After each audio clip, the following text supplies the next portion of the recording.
Hello students, today we are going to discuss friction and its types. As you know already the definition of friction, the component of contact force parallel to the surface in contact, it's called friction. The friction opposes the relative motion. Because of friction we are able to walk on a ground. So let us try to understand the types of friction. There are three types of friction: static friction, kinetic friction and rolling friction. We will discuss these three one by one. First, static friction. Try to understand the example. Here we are taking a one block. Here if you will see about W stands for weight, and it is nothing but W is equals to mg, that is the force of gravity. W is equals to mg, and it is equal and opposite to the normal reaction, that is n of the table. The normal reaction n, it is exerted by the table. You already know the definition of normal reaction. It is what? The component of contact force normal to the surface in a contact, it's called normal reaction. So if you will see in a figure, the W and N, W stands for what? Here weight, and N is normal reaction. They are in opposite direction. Let us try to understand. If the body is applied to a small force F, we are applying a small force F, what happened? The body does not move here. In practice the body does not move. So here we have to take the applied force F. Here we have used that force is a small, and because of that what happened? The body does not move. We have taken here F is equals to 0. The body remains at a rest because some other force come into play in opposite direction, and we have taken here Fs. This Fs is a parallel to the surface of the body in contact with the table, and this Fs is known as a frictional force, or simply we are calling to it is a friction also. But here we have taken Fs, so you can say to that static friction. So you have to know the static friction does not exist itself. It does not exist by itself. So it comes into play the moment that there is a applied force. So we have taken here F. So what happens when F is increases? At that time Fs is also increases. So what happen here? We will discuss. See here, F is increases, Fs is also increases. What happened? The body is moved here. So what we can say here, the body when it is at a rest, the friction is a present, and that friction we are knowing it is static friction. And the body is a rest up to a maximum limit, and that we are knowing it is limiting value of static friction. So what happened here? Here this Fk, you will see in figure, Fk we have written it now. So Fs is getting converted into Fk. So the body crosses the certain limit, it exceeds the certain limit, and it begin to move. So here Fs is getting converted into Fk. So what is a static friction? When the body is at a rest, the friction is a present, and that friction we are knowing it is static friction. Now try to understand about Fs max.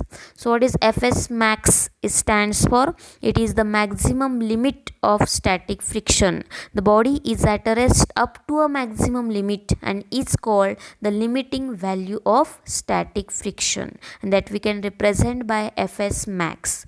So here you have to know just the definition of static friction, and we will discuss now some laws related to it. Before that we will discuss the impeding motion. Just try to understand about the impeding motion.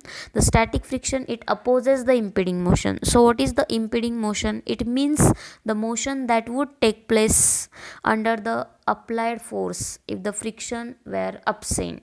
So if you will see, it does not actually take place. Here impeding motion is the motion that would take place under the applied force. At that time the friction absent. So here when the applied force F exceeds the limit Fs max, then what happened? We have seen in diagram also, in animation also, the body begins to move. So here are some laws related to the limiting friction. So what is this? Fs max, it is independent of area of contact. It is not depending on area of contact. As you know already about Fs max, it is known as what? Limiting value of static friction. So second law is that it varies with normal reaction. So normal reaction, for that we are using the letter capital N, as and you know the definition of normal reaction also. So what is the relationship between them? Fs max is directly proportional to N, and we can take a constant here. Mu s is a constant we have taken. So mu s is known as coefficient of static friction, and it is also known as constant of proportionality. So we can write the formula for mu s. Mu s is equals to Fs max upon N, and this is known as coefficient of static friction, that is mu s. The law of static friction, we can write it like that also. Fs is less than equal to mu s into N. Just remember, N stands for normal reaction, mu s stands for coefficient of static friction. So what is a static friction? When the body is at a rest, the friction is a present, and that friction we are knowing it is static friction.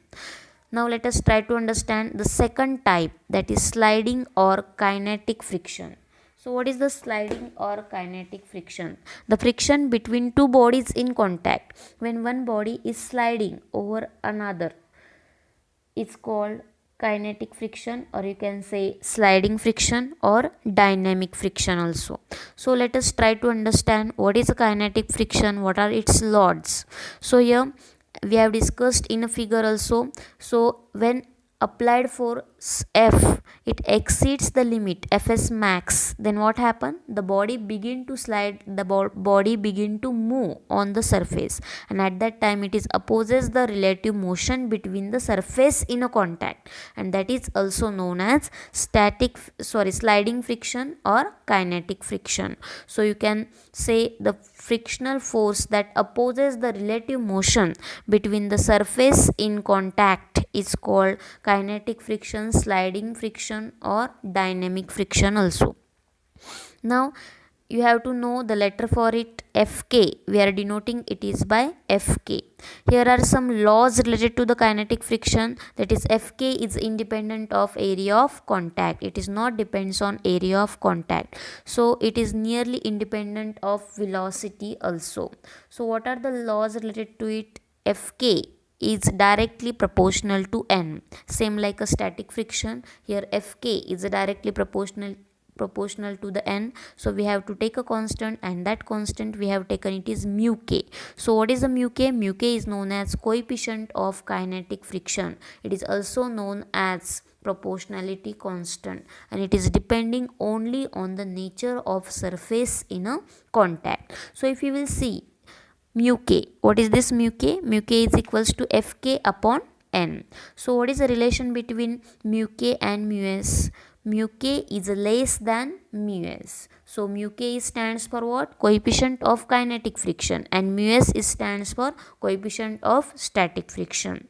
So when the relative motion has begun, so we have discussed in animation, see what happened, you know that at that time it crosses the certain limit, and what happened, the body is begin to move, and at that time when the relative motion has begun, the acceleration of the body is capital F minus Fk upon m, according to Newton's second law of motion. What is F? F is equals to ma. So we can write the equation for acceleration, and that is nothing but what? F upon m. So we can write acceleration of the body is what here? F minus Fk. F, it stands for what? Applied force, and here Fk stands for what? Here we can say it is kinetic force, or we can say kinetic friction also, and upon m, m stands for a mass. So when the body is moving with a constant velocity, that we can write F is equals to Fk, and here you have to know when the applied force on a body is removed, at that time what is the formula of acceleration? A is equals to minus Fk upon m, and at that time the body eventually comes to stop. So Here this is about the sliding friction, or you can say the kinetic friction. Now let us try to understand the rolling friction. So what is the rolling friction? Here the friction between two bodies in contact when one body is rolling over the another or over the other, and that is called the rolling friction. So here at every instant there is a just one point of contact between the body and the plane, and this point has no motion relative to the plane. So you have to know the relation between static friction, relation between kinetic friction, and rolling friction. So definition of rolling friction is what? The friction between two bodies in contact when one body is rolling over the other, and it's called the rolling friction. So here static friction is greater than kinetic friction is greater than rolling friction. So these are all three types of friction. Next time we will discuss the derivation. Thank you.